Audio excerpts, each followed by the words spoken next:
80% luck, 20% skill, 15% concentrated power of will, 5% pleasure, 50% pain, and 100% reason to remember the name. This week on the YARebels, we are talking about the best, worst, or weirdest writing advice that we received.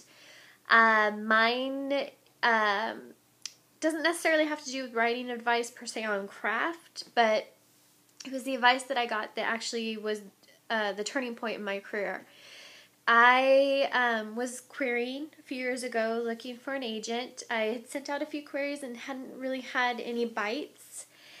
And I was probably like a month or two into the game, and I had queried a few, and I was wondering, should I revise the story? Did it need more work before I continued querying?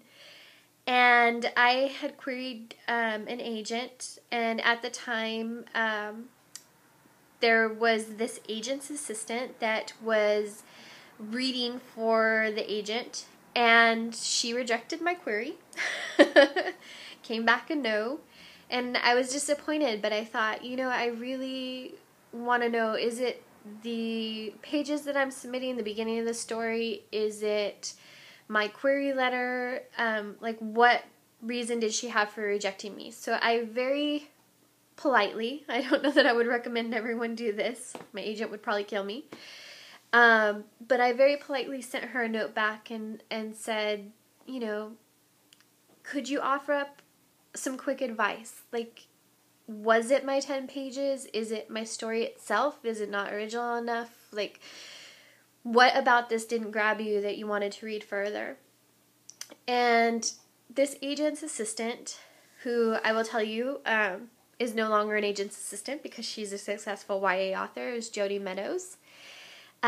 Jody wrote back and she gave me some tips on revising my query letter. She said, here are some things that you might look out for, make some changes to your query letter, get at what's important in your story. I have a post that I'll link to where I show my original query letter, and then I show the letter revamped after Jody's tips. And I also give you what Jody's tips were. Anyways, I revised my query letter based on the advice that Jody gave me. And I think I sent it off on a Saturday, and within 2 weeks I had 8 requests to see touched. And what can I say? Jody is a genius when it comes to query letters, and don't everybody take that as an invitation to go bother her for advice. Just go to my post and you'll be able to see what her tips were and a practical example of how I changed mine up and what got me that success rate.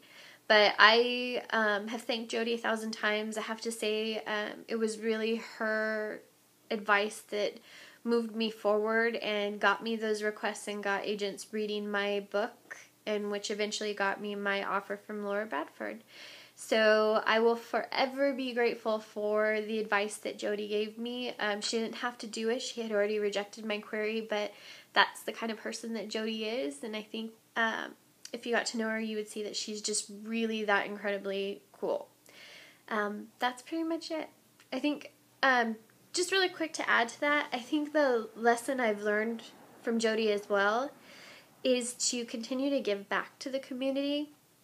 So all the advice that I've received along the way and the help that I've received with my career, I hope that I continue. I try my best to be one of those writers who shares the advice that I've picked up and passes it along to the next person coming along.